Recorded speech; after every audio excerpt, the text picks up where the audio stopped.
हिमाचल प्रदेश में सीमेंट पर अतिरिक्त कर लगाने को लेकर के सियासी घमासान मचा हुआ है।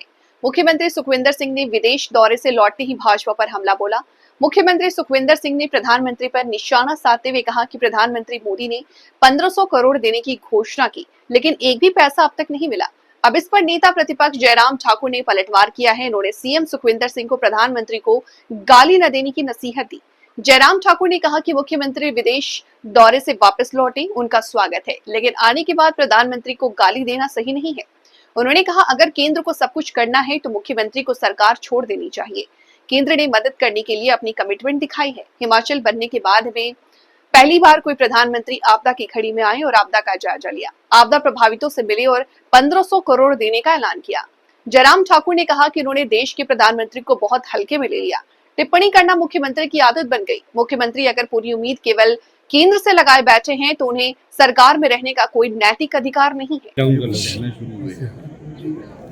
और निश्चित रूप से इस बात को लेकर के विपक्ष तो बोलता ही रहा और लोगों को लग रहा था, शायद कांग्रेस को लग रहा था कि विपक्ष का काम बोलना।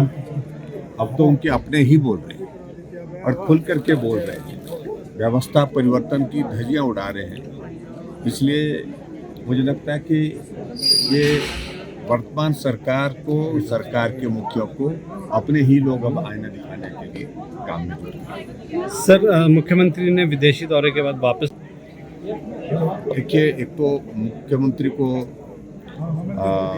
बड़ा स्पष्ट मैं कह रहा हूँ, आए हैं अभी, आपका स्वागत है, लेकिन आकर के सीधे फिर से प्रधानमंत्री जी को गाली देना, ये मुझे लगता है कि उनको छोड़ना चाहिए। सर थोड़ा सा ऊपर उठा दो।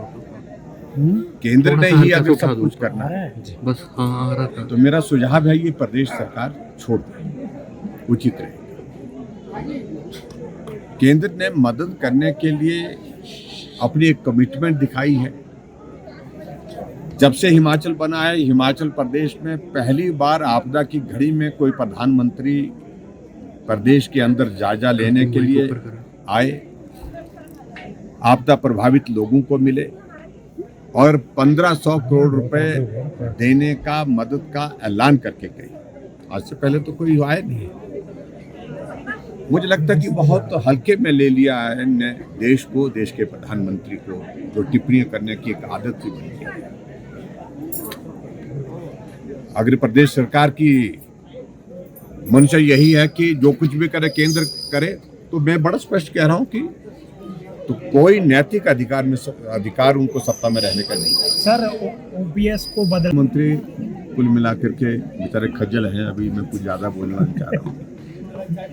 सत्ता को हासिल करने के लिए जल्दबाजी में कह दिया कि ओपीएस होगा, पहले दिन लागू करेंगे। ओपीएस कर्मचारी हितैषी की बात। आज कर्मचारी सड़कों पर, चौक पर, चौराहे पर नारे लगा रहे हैं, सरकार के पुतले फूंक रहे हैं, गालियां दे रहे हैं, कर्मचारियों को सैलरी नहीं मिल रही है, पेंशन नहीं मिल पा रही है। अब मुख्यमंत्री अधिकारियों को कह करके योजना बना रहे हैं कि ओपीएस को कन्वर्ट करके हम यूपीएस में कन्वर्ट करें, क्योंकि जो स्टेट का जो फाइनेंशियल लोड जो है, लायबिलिटी है, वो लायबिलिटी ट्रांसफर करके हम सेंट्रल गवर्नमेंट के सिर पर डालें। तो इसलिए वो तय नहीं कर पा रहे हैं आगे चलना कहाँ है, कहाँ जाना है, कैसे जाना है, तो बड़ी क्लैरिटी नहीं है। तो इसलिए मैं खज्जल शब्द का इस्तेमाल कर रहा हूँ। सर, मुख्यमंत्री ये भी कह रहे हैं कि वो जो विदेश गए थे अपने पैसों से वहां पर गए थे और इस तरीके की जो विपक्ष, देखिए, उस पर मैं कोई टिप्पणी नहीं करना चाहता हूँ। देखिए, वो परिवार के साथ गए थे और मेरा ये मानना है कि मुख्यमंत्री के साथ साथ में वो परिवार के भी मुखिया हैं, अपने परिवार के साथ गए थे। अगर गए थे, उसमें बहुत अनावश्यक रूप से टिप्पणी करने का कोई औचित्य नहीं है।